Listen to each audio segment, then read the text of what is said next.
todos, es un placer estar acá con ustedes y en este hermosísimo lugar.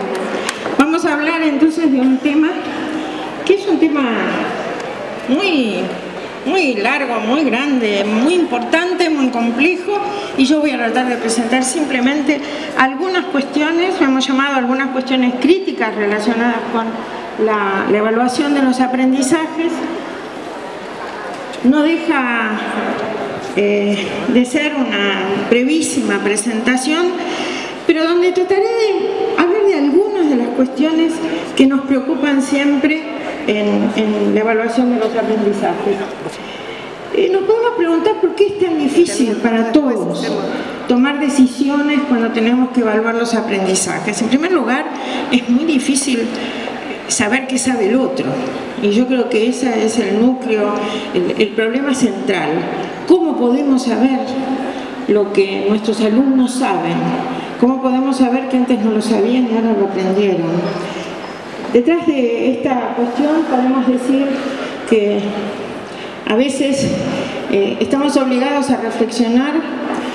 No siempre el docente tiene suficiente tiempo para reflexionar, pero ocurre que cuando tiene que tomar decisiones tan importantes como aquellas que se vinculan con el hecho de enseñar, con nuestra tarea profesional, con nuestra obligación frente a los alumnos, es que aparecen problemas de distintos tipos. Tenemos problemas teóricos que no podemos jamás dejar de lado, porque cuando tratamos de tomar decisiones en relación con la evaluación, siempre estamos optando por alguna teoría de la evaluación, pero también estamos poniendo en juego teorías que tienen que ver con el currículo, con las teorías del aprendizaje, con teorías de la enseñanza, y las teorías de la evaluación tienen que ser congruentes precisamente con las decisiones teóricas que estamos tomando. Pero cuando tomamos decisiones respecto de la evaluación, también hay problemas prácticos que debemos atender. Esto ocurre siempre en todas las cuestiones que se relacionan con la enseñanza. Las cuestiones prácticas también forman parte de este marco en el cual nosotros tenemos que resolver qué vamos a hacer cuando enseñamos, cuando programamos nuestras enseñanzas, cuando reflexionamos acerca de ellas y también cuando evaluamos. Por lo tanto, lo que voy a tratar de plantear es una especie de... es una cuestión que tiene que ver con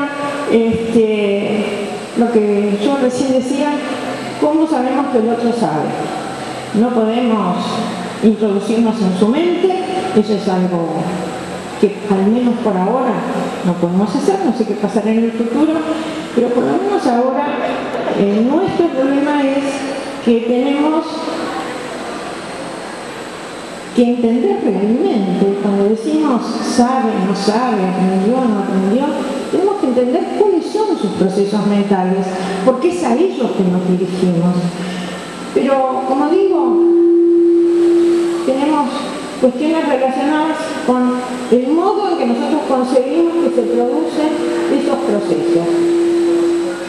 Por ejemplo, acá nosotros pensamos que el alumno tiene que aprender muchas cosas. ¿Puede aprenderlas? ¿Tiene capacidad para aprenderlas? ¿Qué pensamos del alumno a quien le estamos pidiendo que demuestre ciertos conocimientos? ¿Que tiene esa capacidad o que no nació con esa capacidad? A lo mejor en este caso. Nosotros queremos que sepa algunas cosas, pero pensamos que para aprenderlas tiene que tener ciertos talentos especiales, ciertas dotes especiales, que se nace con esa capacidad, que hay algunos que las tienen y otros alumnos que no las tienen. Oye, en buena medida nosotros podríamos diferenciar en dos grandes grupos a los docentes, según las concepciones que ellos tienen acerca de cómo funciona la mente de las personas.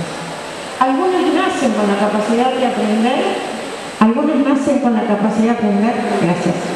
Y como digo, en condiciones favorables con nuestra ayuda, podrán aprender siempre algo más, o algunos nacen con una incapacidad que nosotros tenemos que reconocer y que tenemos que ocuparnos de que el alumno reconozca, que él no tiene esa capacidad. Solemos decir, o escuchar decir, a este alumno no le da la cabeza. No le da la cabeza. Lo que Natura nos da, Salamanca nos presta. Nosotros somos Salamanca y hay alumnos que aunque nosotros lo intentemos, no van a poder aprender. Nuestra misión es diferenciarlos. Bueno, esto que nosotros pensamos acerca de cómo funciona la mente es absolutamente decisivo cuando enseñamos y cuando evaluamos. La evaluación consiste en poder diferenciarlos.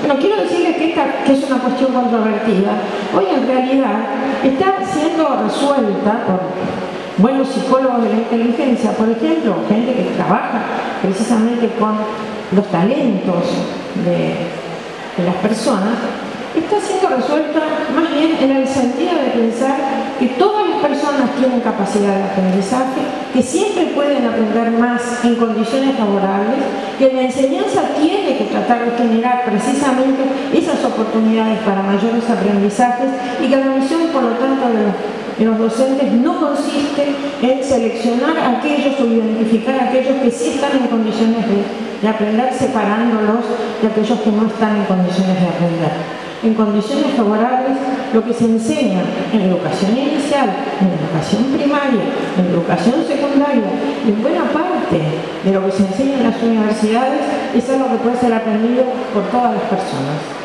Por lo tanto, estas son cuestiones de principio fundamental cuando nosotros hablamos de aprendizaje. Este no sería precisamente el caso.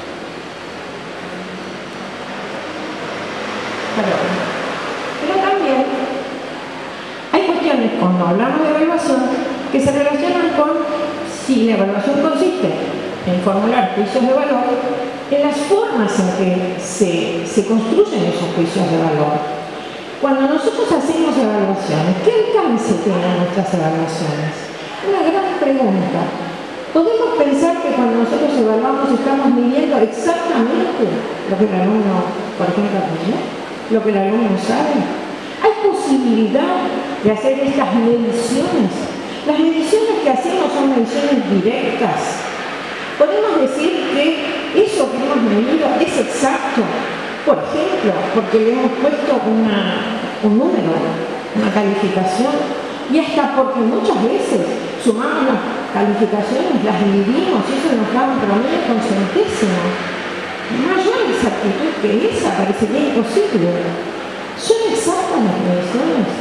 Este es uno de los grandes temas. Como digo, quiero decir que mi respuesta es negativa. Nunca son exactas. Siempre son indirectas. Siempre nosotros tenemos que inferir qué es lo que podría saber el alumno. Es decir, que el alumno, ante cualquier pregunta que yo plantee, cualquier problema que plantee, en una situación determinada, el alumno dará algún tipo de respuesta, producirá algo, escribirá algo, actuará. Pero yo lo que tengo que hacer es interpretar esas evidencias para tratar de ver qué es lo que hay detrás de ellas.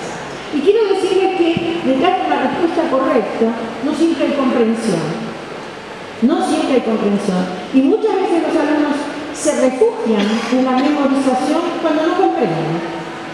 Entonces, nos dan respuestas que aparentemente son correctas, pero detrás de ellas, ¿qué es lo que hay?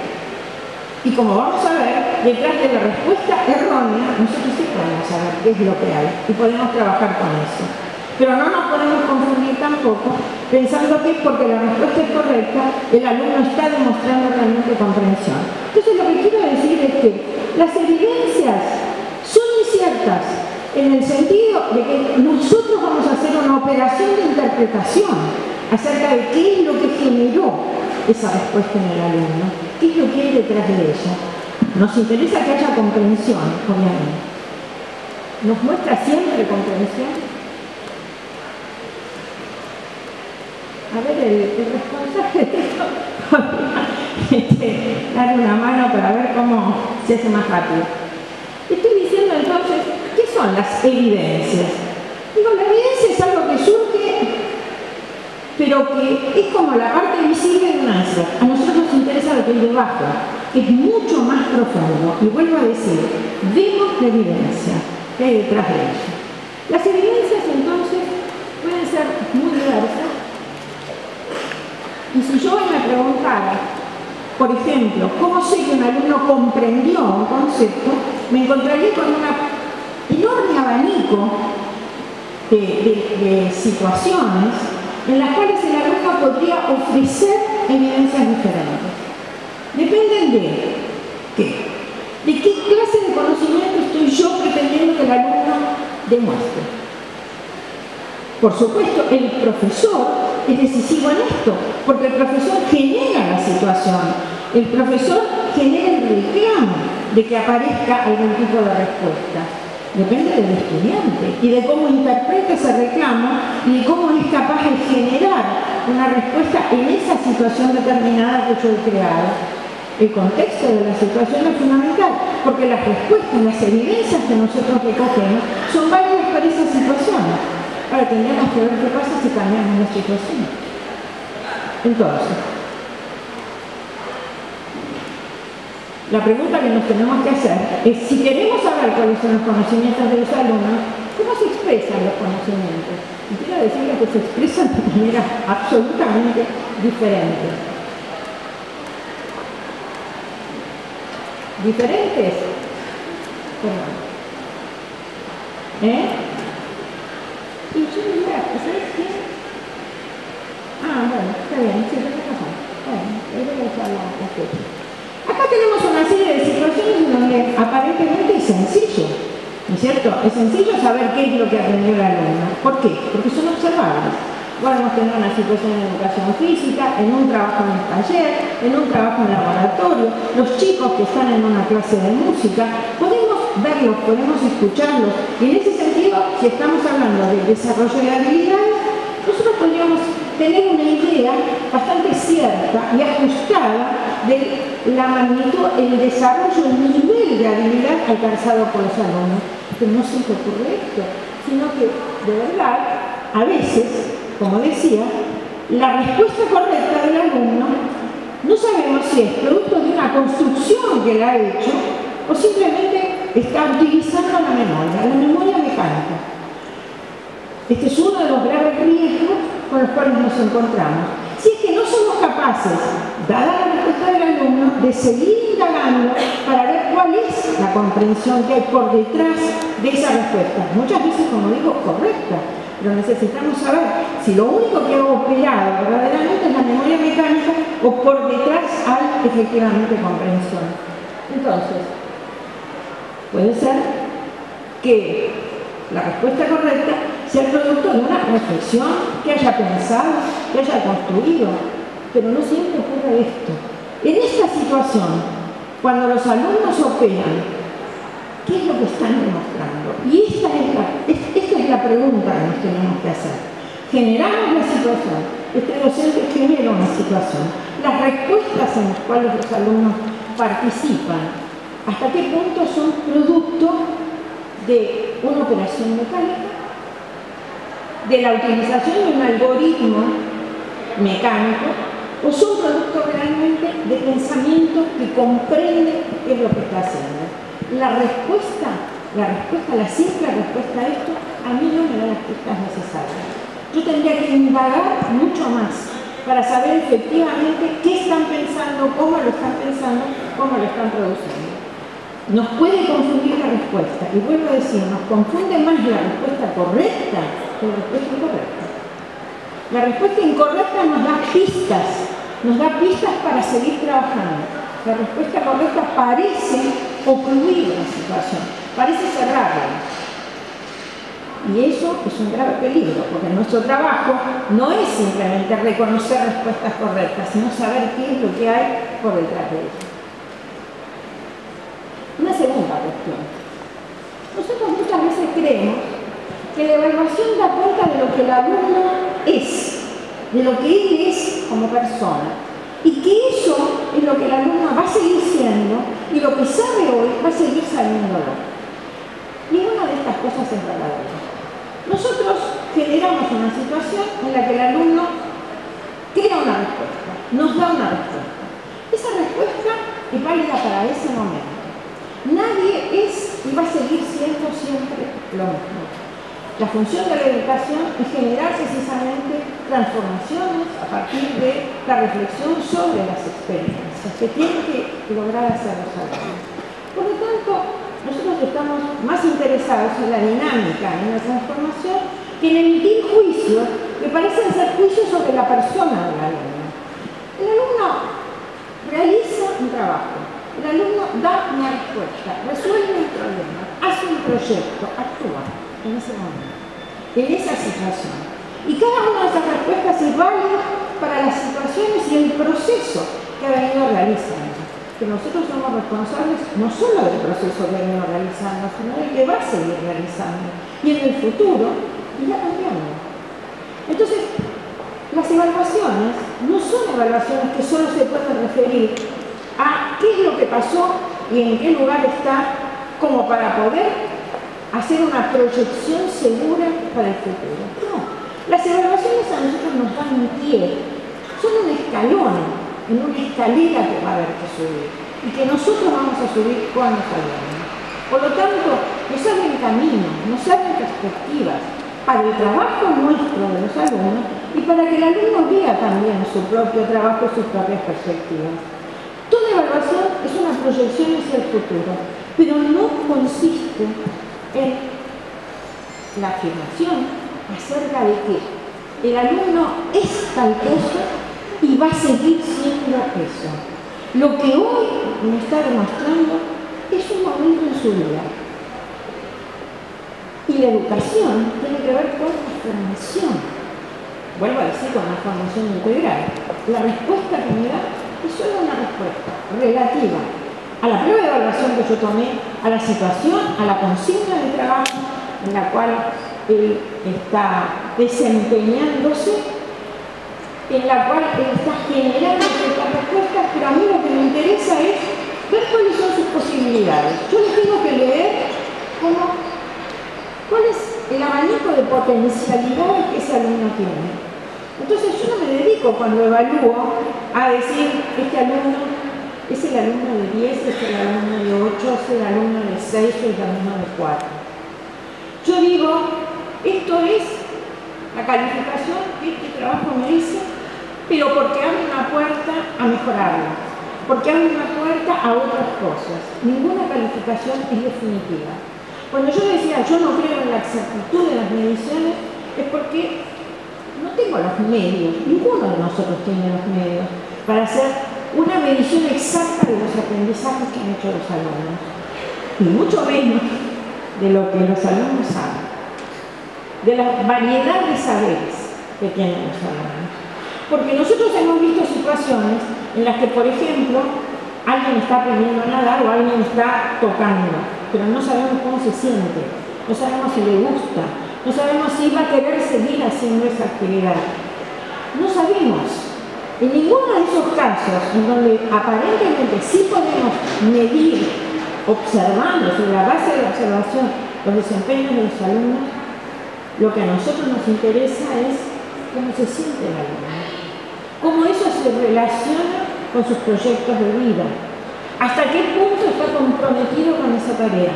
Así como, bueno, está bien estudiado el tema de que aparentemente puede tener algunos conocimientos porque da las respuestas que pretenden los maestros o los profesores, pero no les creen. No han logrado modificar, como ustedes saben, lo que son sus ideas previas. Entonces tienen unas formas de pensar fuera de la escuela y otras formas de contestar en las pruebas escolares. Hay muchos trabajos sobre, como ustedes saben, temas de obstáculos epistemológicos o cambios conceptuales. Se demuestran que las ideas previas son enormemente resistentes. Las ideas previas de los alumnos y las creencias de los profesores acerca de los alumnos. Así que las mismas resistencias tienen los alumnos en cambiar sus ideas. No es sencillo modificar. Entonces, el puerto spin nos contesta. La evaluación tiene la misión de dar cuenta de aspectos dinámicos de la persona, de la posibilidad de su transformación.